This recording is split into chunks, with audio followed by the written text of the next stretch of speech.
नमस्कार, आप देख रहे हैं आवाम की खबर। रुक करते ही खबरों की ओर। प्रियंका गांधी का बड़ा बयान। मध्य प्रदेश में कांग्रेस की सरकार बनने पर 1ली से 12वीं तक बच्चों की शिक्षा निःशुल्क होगी। योजना का नाम होगा पढ़ो और पढ़ाओ। इस योजना के तहत कक्षा 1 से 8 तक बच्चों को हर महीने 500, कक्षा 9 से 10 तक हर महीने 1000 रुपए और 11 से 12 तक हर महीने 1500 रुपए मिलेंगे। हम बार बार जाति जनगणना की मांग कर रहे हैं। इससे पता चलेगा कि ओबीसी, एससी और एसटी की संख्या कितनी है और उनके साथ न्याय हो सकेगा। लेकिन ये सरकार न्याय नहीं करना चाहती। बिहार में जाति जनगणना हुई तो पता चला कि ओबीसी, एससी और एसटी की संख्या 84% है, लेकिन उसी अनुपात में उनके पास पद नहीं है। हम कह रहे हैं कि गिनती करो ताकि सबको न्याय मिल सके। आपने सुना होगा कि हम बार बार कहते हैं कि जाति जनगणना होनी चाहिए। इससे पता चलेगा कि ओबीसी के कितने लोग हैं, दलित के कितने लोग हैं, अनुसूचित जनजाति के कितने लोग हैं इस देश में। और आप सोचिए कि भाजपा की जो देश में केंद्र में सरकार है, इसके बारे में बात नहीं करना चाहती। अरे हम तो यही कह रहे हैं कि गिनती तो करो। हम ये मांग कर रहे हैं कि गिनती करो, हमें बताओ। आप सोचो, आपका बड़ा परिवार है, बड़ा घर है, बड़ा परिवार है, बहुत सारे बच्चे हैं।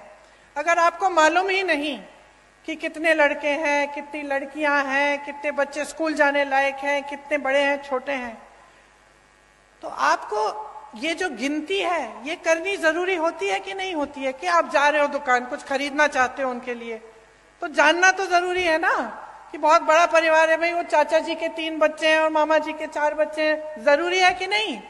घर में जरूरी होता है अगर बड़ा परिवार होता है या बड़ा गांव होता है।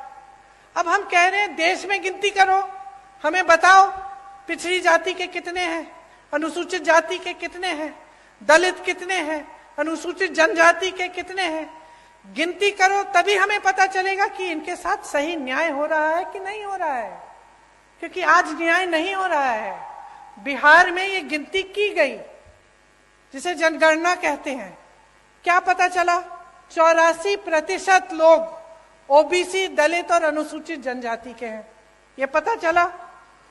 अब जब देखा कि पद कितने कितने लोगों के पास है, बड़े बड़े पद, चाहे अधिकारी हो चाहे किसी भी क्षेत्र में हो, तो पता चला कि कहीं नहीं है। जिन लोगों की आबादी ज्यादा है उनको पद नहीं मिल रहे हैं, उनको मौके नहीं मिल रहे हैं। तो जब हम कहते हैं कि जाति जनगणना करो, हम सिर्फ ये कह रहे हैं कि भाई गिनती करो ताकि न्याय हो सके, ताकि जितने ओबीसी हैं उनको न्याय मिल सके, जितने अनुसूचित जनजाति के लोग हैं उनको न्याय मिल सके। जब हम नौकरियों की बात करते हैं, रोजगार की बात करते हैं, आरक्षण की बात करते हैं, तो ये सब हो सके। लेकिन ये सरकार इतना भी नहीं करना चाहती। ये इतना भी नहीं करना चाहते। कहते हैं कि हम ये कह रहे हैं क्योंकि हम जनता और समाज को बांटना चाहते हैं, इसलिए। लेकिन हम इसलिए कह रहे हैं क्योंकि हम न्याय दिलवाना चाहते हैं, और ये इसलिए नहीं कर रहे हैं क्योंकि ये न्याय नहीं दिलवाना चाहते हैं।